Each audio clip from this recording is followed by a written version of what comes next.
قوم کی حقیقی آزادی کی خاطر جیل کاٹنے والے قومی لیڈر کی قید کو آج 85 روز گزر گئے۔ چیئرمین تحریک انصاف و سابق وزیر اعظم عمران خان کی غیر قانونی قید کو آج 85 روز گزر چکے ہیں۔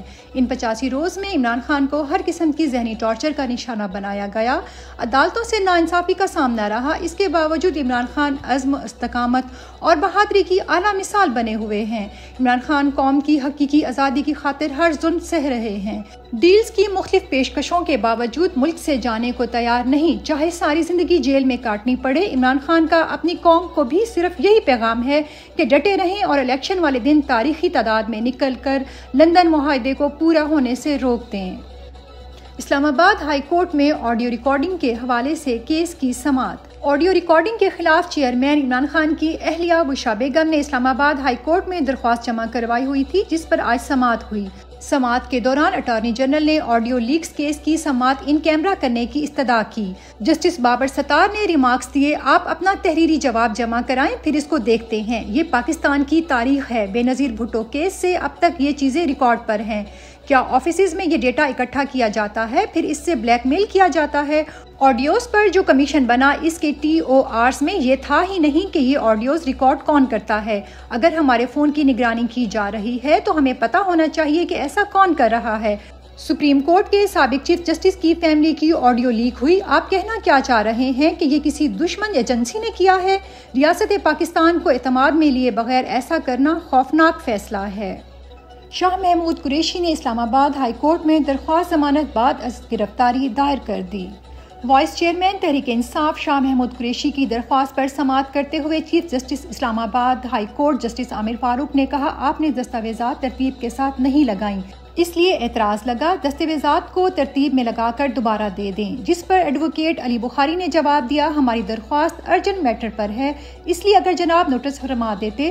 چیف جسٹس نے کہا، آپ دستاویزات ترتیب دے دیں، پھر اس پر نوٹس جاری کر دیتے ہیں۔ پنجاب پولیس نے امار عباد کے بعد فرزانہ سرور کے خاندان پر بھی ظلم کی انتہا کر دی۔ فرزانہ سرور خان کا بیٹا اور بیٹی ان کی رہائی پر انہیں جیل سے لینے گئے تو پولیس پہلے سے ہی وہاں انہیں دوبارہ گرفتار کرنے کے لیے موجود تھی۔ دونوں بہن بھائیوں نے باقاعدہ ہاتھ جوڑے کہ ان کی ماں کو 2 گھنٹے کے لیے ان کے باپ سے ملنے کے لیے جانے دیا جائے، تو گارنٹی کے طور پر ہم بہن بھائی آپ کے پاس تب تک رہ لیتے ہیں جب تک ہماری والدہ ہمارے والد صاحب سے مل کر واپس نہیں آ جاتی۔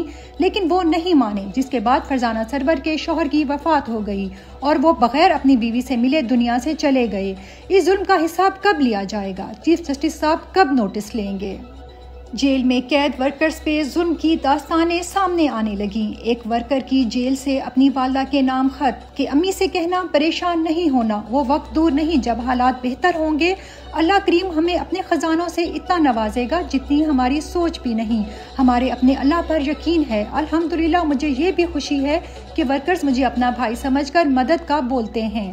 ڈاکٹر یاسمین راشد کی عدالت پیشی پر میڈیا سے گفتگو۔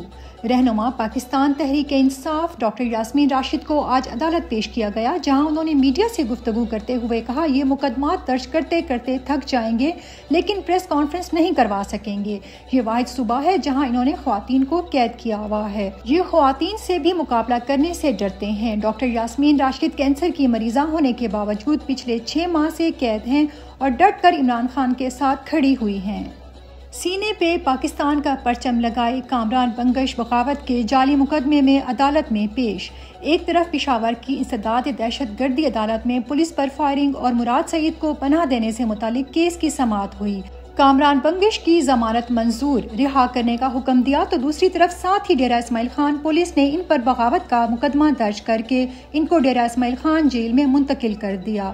ملک کے محب وطن نوجوانوں پہ بغاوت کے پرچے درج کرنے والے آخر کب تک آگ سے کھیلتے رہیں گے؟ معصوم بیٹی کا اپنی ماں کے ساتھ جیل میں رہنے کی ضد۔ وکیل رہنما ایڈوکیٹ سلمان شاہد نے اپنی ٹویٹ میں بتایا، یہ چھوٹی سی پری روحینہ خان کی بیٹی ہے جو اپنی والدہ سے آج عدالت میں ملنے آئی تھی۔ بیٹی ضد کر رہی تھی کہ ماما آپ کے ساتھ رہنا ہے، لیکن ماں سمجھا رہی تھی بیٹا جیل کی سختیاں آپ برداشت نہیں کر سکتی۔ ایک ماں کے حوصلے کو سلام، جو ضمانت ہونے کے باوجود کسی دوسرے مقدمے میں بے گناہی کی سزا کاٹ رہی ہیں۔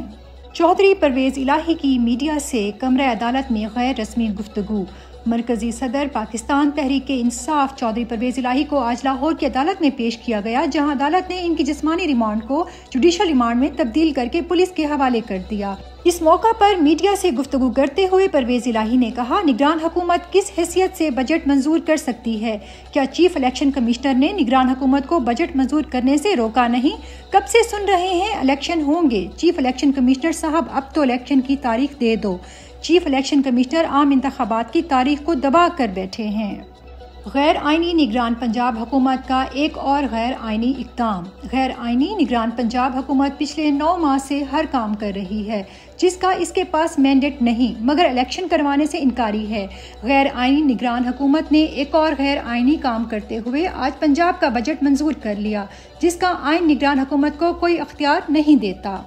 عوام کو بجلی کا ایک اور جھٹکا دینے کی تیاری۔ مہنگائی کے ستائے عوام کے لیے ایک اور بری خبر آ گئی۔ بجلی کی قیمت میں 1 روپے 30 پیسے مزید اضافے کا امکان ہے۔ بجلی کمپنیوں نے رواں مالی سال کی پہلی سہمائی ایڈجسٹمنٹ کے لیے درخواست نیپرا میں جمع کروا دی۔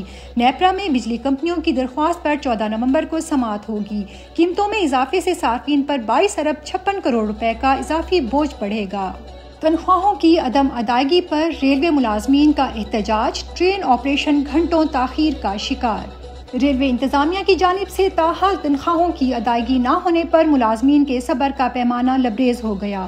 تفصیلات کے مطابق پی آئی اے کے بعد محکمہ ریلوے بھی مالی بحران کا شکار ہو گیا، جس کے باعث انتظامیہ ملازمین کو بروقت تنخواہیں ادا کرنے سے قاصر دکھائی دیتی ہے۔